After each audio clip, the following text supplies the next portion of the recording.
They won't tell you this at your regular doctor's visit, but let me be blunt. If you've stopped masturbating in your later years, your body might already be breaking down and you probably don't even know it. No, this isn't some taboo topic or locker room nonsense. This is real clinical physiological truth. And the consequences of ignoring this truth can be devastating not just to your sexual health, but to your brain, your heart, your sleep, your immune system, and even your sense of self. My name is Dr. Mohit Kara. I'm a urologist and men's health specialist with over 30 years of experience working with aging patients across the country.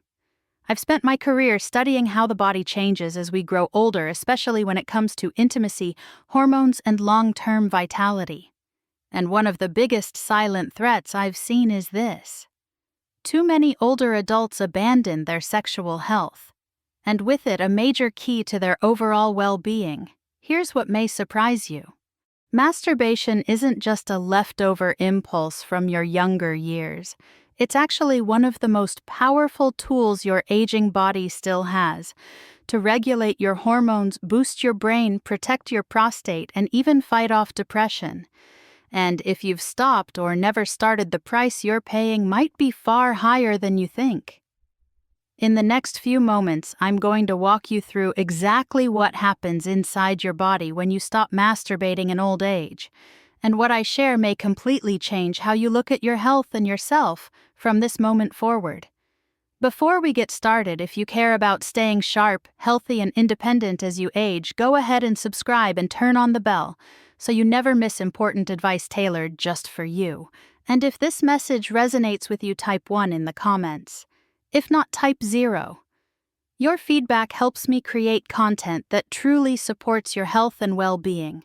Now let's begin with the first, and perhaps most overlooked consequence of not masturbating in old age. What it quietly does to your prostate and urinary health. 1. Decreased prostate health and urinary function.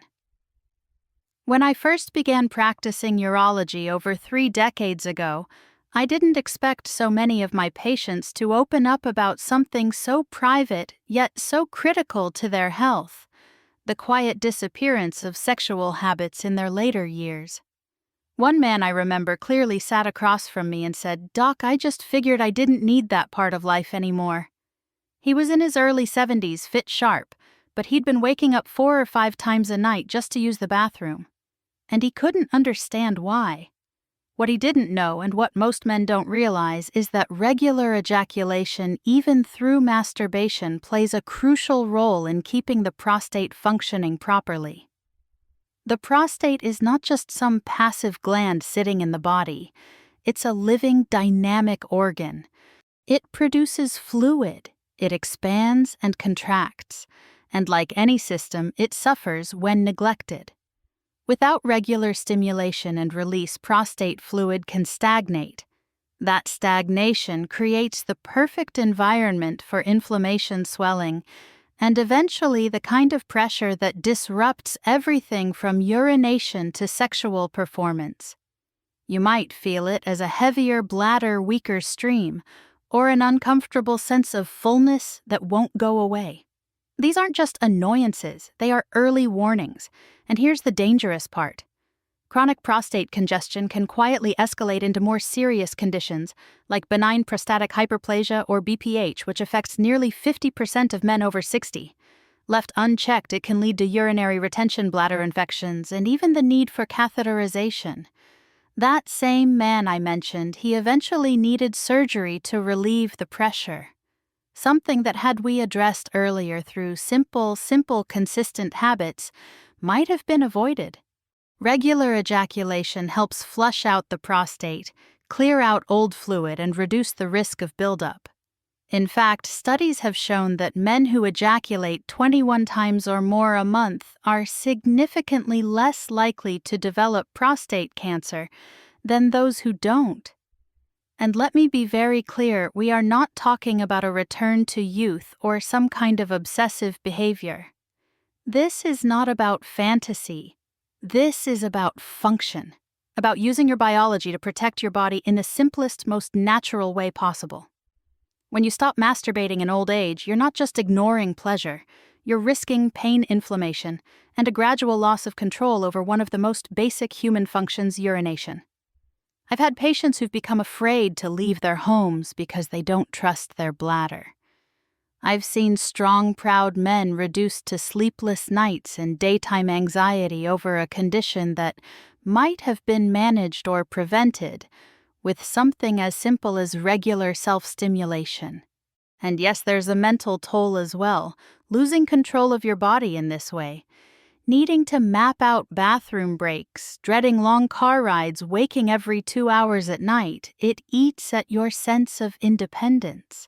It's not just about your prostate, it's about your freedom. But here's where it gets even more surprising. Because what starts in the prostate doesn't stay there. The next consequence affects not just your body, but your brain. And once it begins, it can alter the way you think, feel, and remember sometimes in ways that are difficult to reverse. Let's talk about what happens to your mental clarity and cognition when self-stimulation disappears from your routine. If you're still here and these insights are resonating with you, type the number 1 in the comments. It lets me know you're still with me, still engaged, and still valuing this message. Now let's continue with point number 2. 2. Cognitive fog and reduced mental clarity. Not long ago, a patient in his late 60s came to see me. He wasn't complaining about his prostate or his energy levels. He just said something that struck me. "Doc, I don't feel like myself anymore. I walk into a room and forget why I'm there. I lose my train of thought mid-sentence.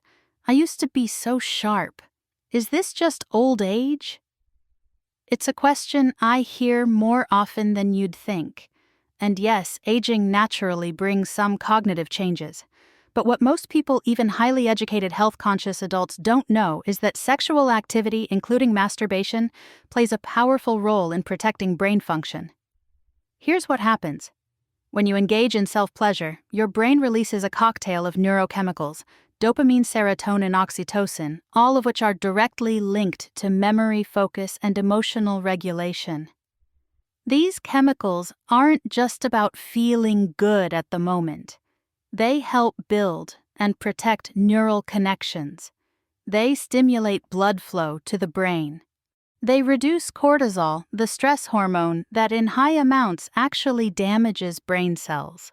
Now, when you stop masturbating, especially over a long period, those natural brain protective chemical surges become less frequent. Over time, this can dull your mental edge.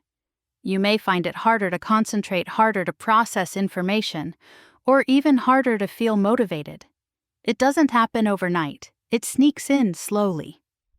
First, you forget names, then you forget what day it is. Then you start to doubt your mind entirely. And in that doubt, something worse can take root: fear. I've seen patients spiral into anxiety and depression simply because they believed they were, when in reality their brain was starved of stimulation and chemical balance. In men, there's an added hormonal shift. Testosterone, the hormone deeply tied to memory, decisiveness, and vitality, can decline faster when sexual activity drops to near zero. Testosterone isn't just about libido. It's about your sense of self, your strength, your clarity, and yes, frequent healthy ejaculation can help regulate and preserve testosterone levels as you age.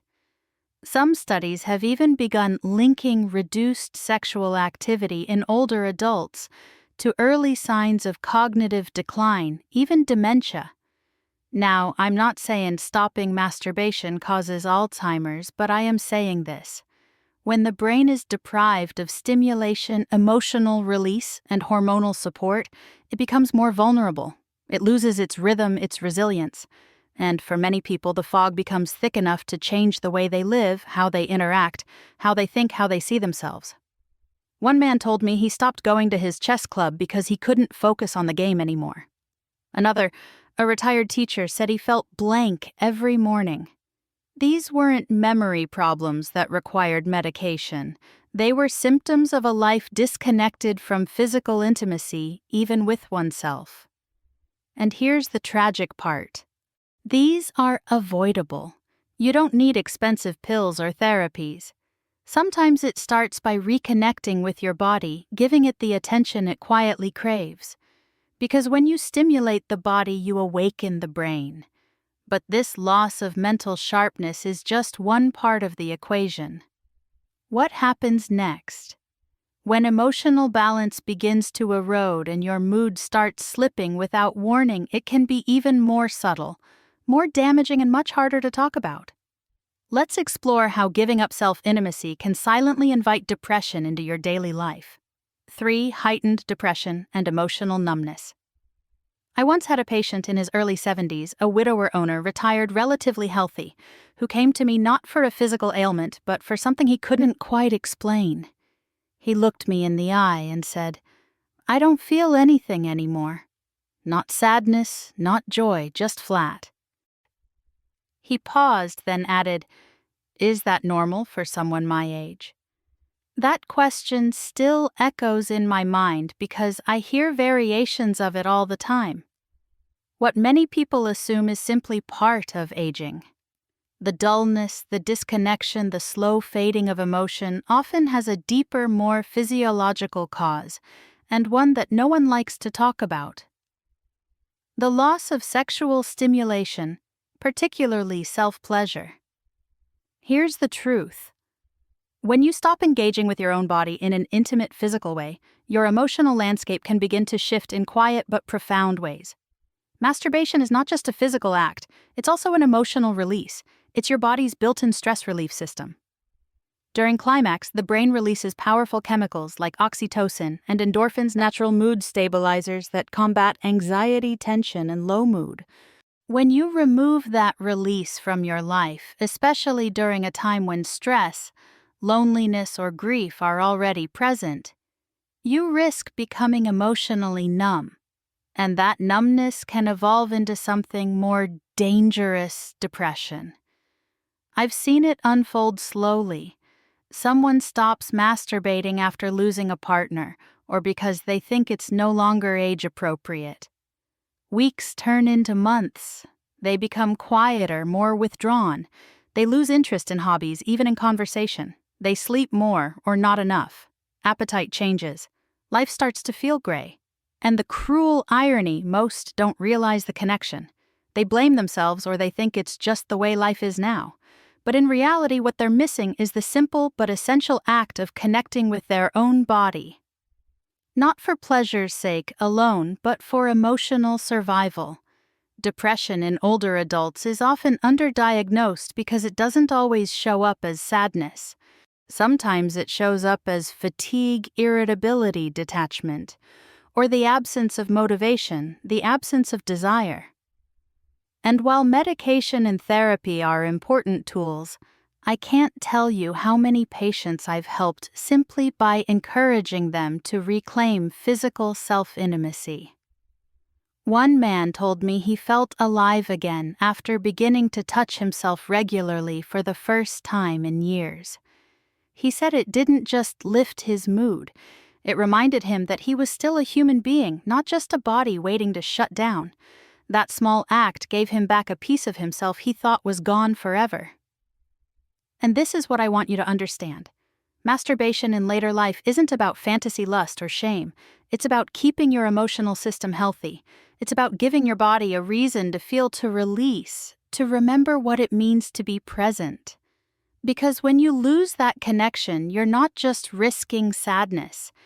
You're risking isolation, emotional atrophy, and in some cases, the very will to engage with life. But the emotional consequences aren't the only ones. As the nights grow longer and your sleep becomes more broken, another hidden cost begins to rise. One that can affect your memory, your immune system, and your risk for serious disease. Let's talk next about how the absence of sexual release might be stealing the deep, healing sleep your body desperately needs. If you're still watching and finding these insights meaningful, go ahead and type the number 1 in the comments to let me know you're here and following along. Now, let's move forward with point number 4. 4. Poorer sleep quality. I remember a man in his late 60s who came to me after months of poor sleep. He looked worn out, pale, frustrated. "Doc," he said, "I fall asleep but I wake up at 2:00 a.m. like I've been shot out of a cannon. Then I just lie there staring at the ceiling waiting for morning. We ran tests.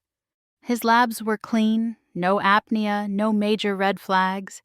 But when I gently asked him about his intimate life, he looked away. That part of me, he muttered, is over.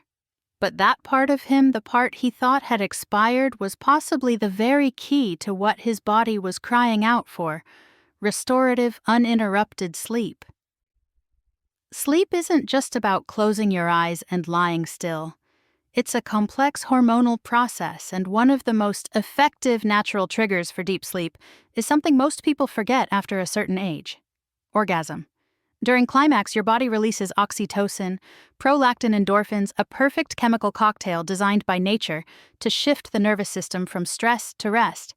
At the same time, cortisol, the hormone responsible for anxiety and wakefulness, balding drops sharply. Your breathing slows your heart rate, steadies your muscles, relax.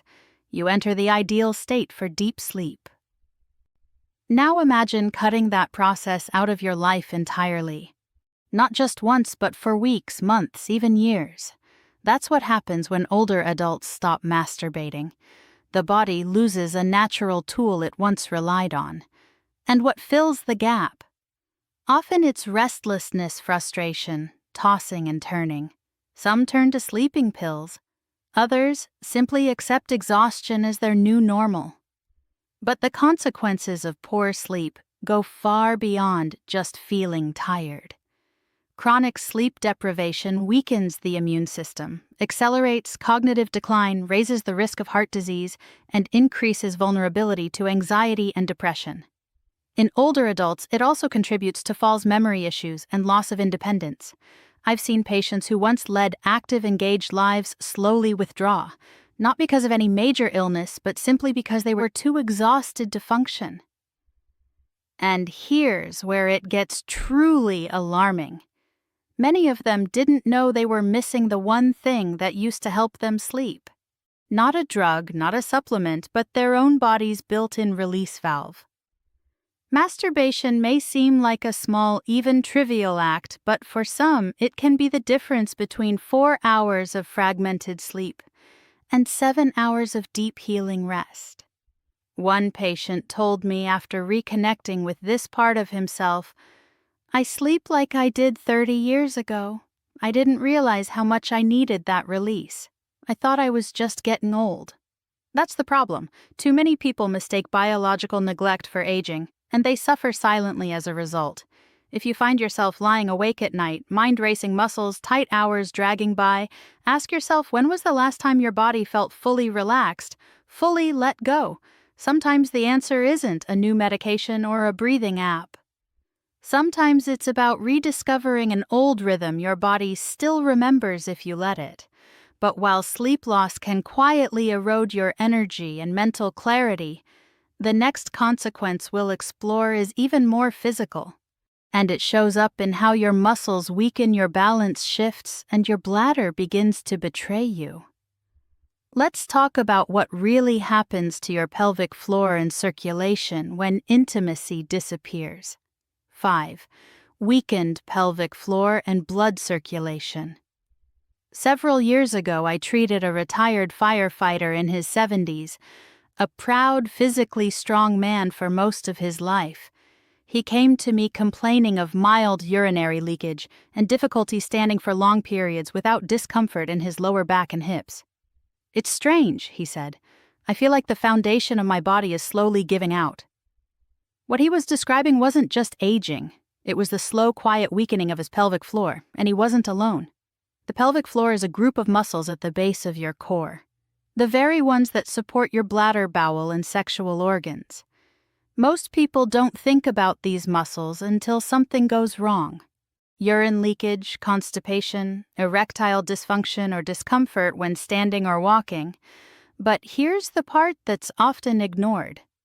Regular sexual stimulation, including masturbation, plays a major role in keeping those muscles active and engaged. You see, during arousal and orgasm, the pelvic floor contracts rhythmically. That contraction is a workout not for vanity but for function. It improves blood flow to the lower body, strengthens the internal support system, and keeps the nerves and muscles communicating effectively. It's not about performance, it's about preservation. When you stop masturbating regularly, those muscles don't just go quiet. They begin to atrophy, blood flow slows down, tissue becomes less elastic, nerve response fades, and eventually you may find yourself struggling with symptoms you never expected. Frequent urges to urinate, slight dribbling after using the bathroom, difficulty holding gas, or even pain during movement. For men, this can mean a dramatic drop in sexual function. For women, it can lead to dryness, tension, and discomfort that discourages all intimacy.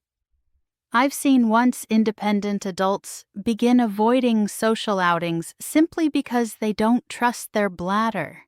I've seen others become embarrassed about sudden leaks when coughing or sneezing, not knowing that this all traces back to something they've neglected for years: circulation and muscle activity in the pelvic region.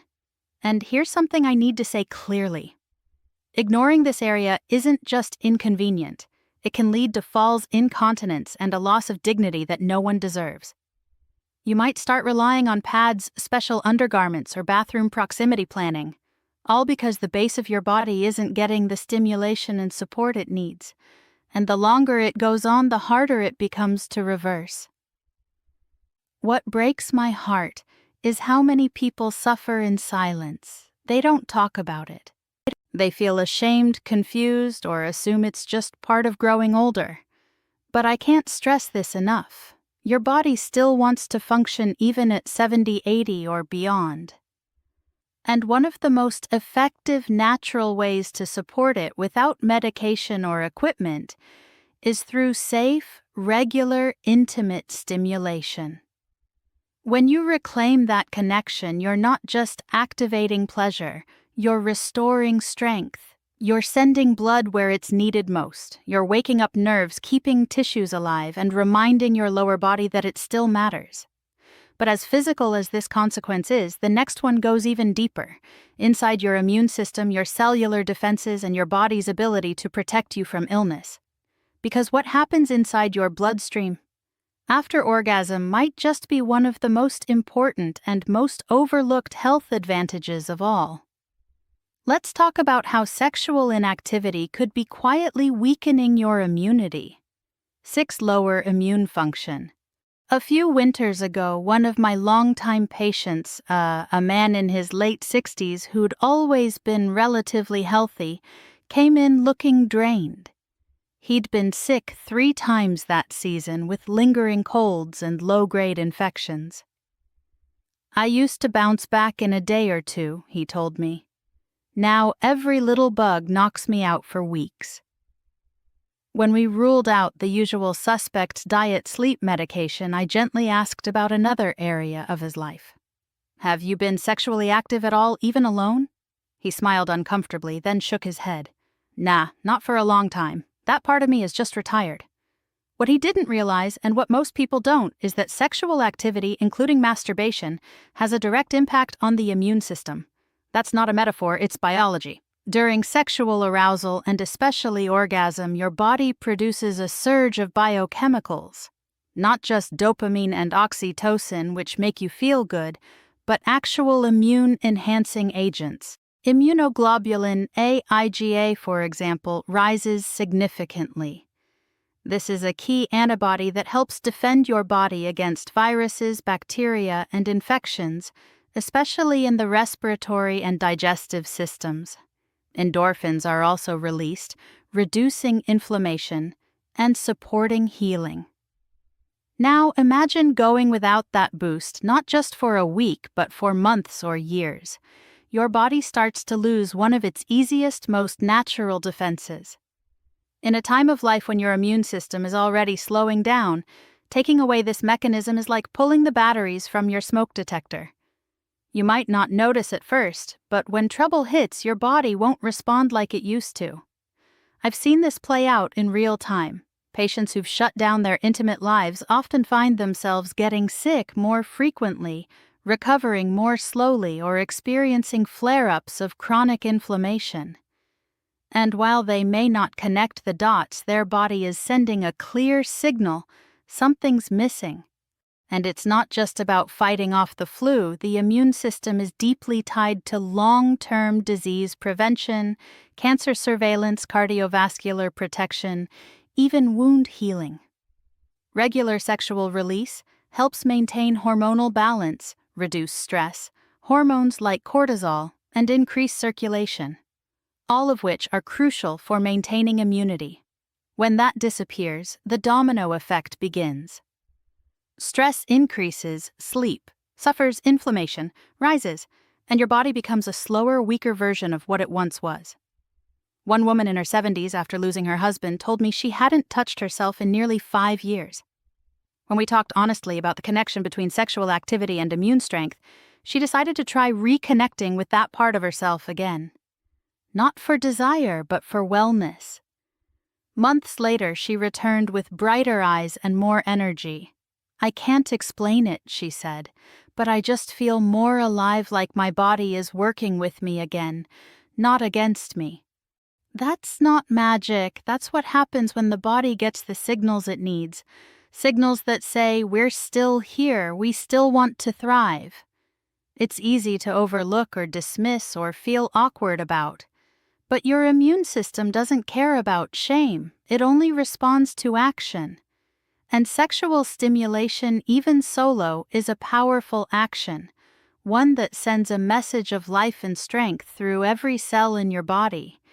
But while lowered immunity may expose your body to disease, the final consequence of neglecting self-intimacy might cut even deeper into your very sense of identity.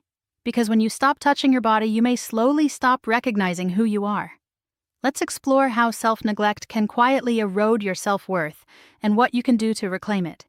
7 Loss of body ownership and self-worth. I'll never forget a quiet conversation I had with a patient in his late 70s. He was a retired school principal, once confident, quick-witted, the kind of man who used to command a room. But when he came in for a routine checkup, something in his posture had changed: shoulders, slightly hunched eyes, a little dimmer. As we talked, he sighed and said, "I don't really feel like I live in this body anymore. I feel like I'm just inhabiting it." That sentence stayed with me because what he described isn't uncommon. I've heard it from both men and women in different words, but with the same underlying truth. Somewhere along the way, they stopped feeling at home in their own skin. And too often it starts with silence, with giving up self-intimacy, brushing it off as no longer necessary, too late in life, or something I've outgrown. But here's what really happens when you stop touching your body. When you stop paying attention to it in that deeply personal way, you begin to disconnect from it slowly, quietly, and sometimes permanently. Self-touch isn't just about pleasure, it's about presence. When you stimulate your body, even gently, even with no goal other than to feel, you remind your nervous system that you are still here, that you matter, that your body is still part of your identity, not just a vessel you're waiting to leave behind. Without that, something changes. A kind of emotional and psychological distance forms. It becomes easier to ignore small aches, easier to stop looking in the mirror, easier to believe that this chapter of life isn't worth nurturing.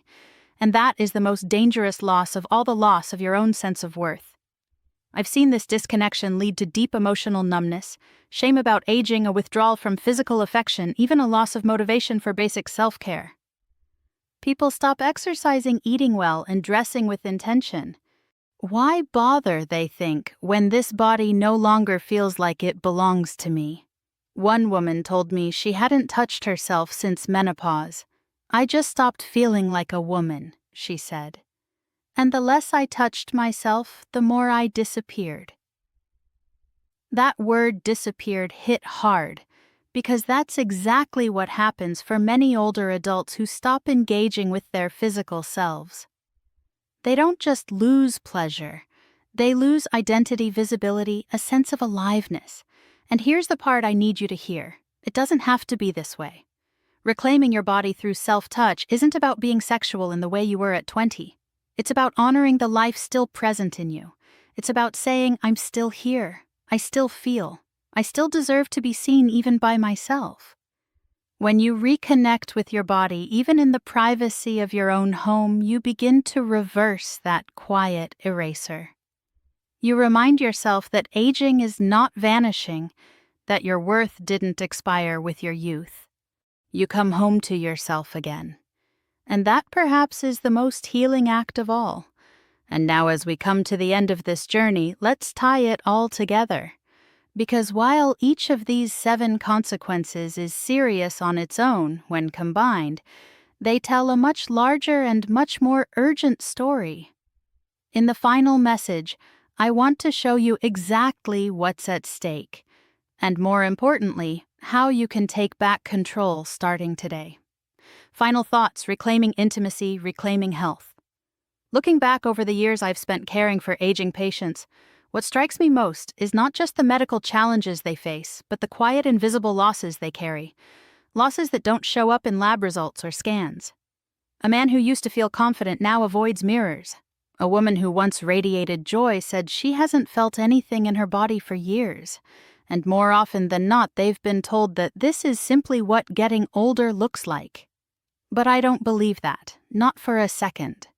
And if you've come with me this far, I don't think you do either. Because here's the truth. The moment you stop caring for your sexual self, the moment you abandon that part of your body and identity, a chain of quiet consequences begins. We've talked about them one by one. How prostate and urinary health can decline when regular release is taken away. How the brain grows foggy, less sharp when it's starved of stimulation. How the absence of physical intimacy can invite depression, dull sleep, weaken circulation, and even compromise the immune system. And perhaps most painful of all, how giving up that private personal connection with your own body can slowly chip away at your sense of worth until you feel like a stranger to yourself. These are not small things. These are not just a part of aging. These are warning signs that your body, your mind, and your spirit are asking for your attention. I've sat across from patients who felt broken, disconnected, numb, and I've seen the transformation in their eyes when they begin to reclaim this part of their life. It doesn't require anyone else. It doesn't demand youth or perfect health. It only requires permission, your permission to see yourself as worthy of intimacy even now, especially now. I know this is a subject many people shy away from. Some are embarrassed. Others were never taught that it was okay to care for their sexual health beyond a certain age. But I want you to hear this from a doctor who has walked this path with thousands of men and women. It is not only okay, it is essential. Masturbation in later life isn't about indulgence. It's about circulation, clarity, hormonal balance, emotional grounding, immune defense, and identity. It's not a luxury. It's a form of care, a declaration that you are still alive in this body and still responsible for its well-being. One patient once told me, "I didn't realize how much I missed feeling like myself until I finally touched that part of me again." That's what this is about. Not just staying alive, but feeling alive. Not just surviving the years, but inhabiting them with presence, dignity, and joy. So if you've forgotten this part of you, or buried it, or judged it, I invite you now to reconsider, to reconnect, to remember that your body is still listening, still capable, still deserving. Start small with curiosity, with kindness, but most importantly, start. Because in choosing to care for this part of yourself again, you're not only protecting your health, you're reclaiming your life. If this message resonated with you, don't keep it to yourself. Like this video, share it with someone who might need to hear it, and leave a comment below to let me know your thoughts. Whether you agree, disagree, or have questions, your voice matters, and your story might help someone else feel seen.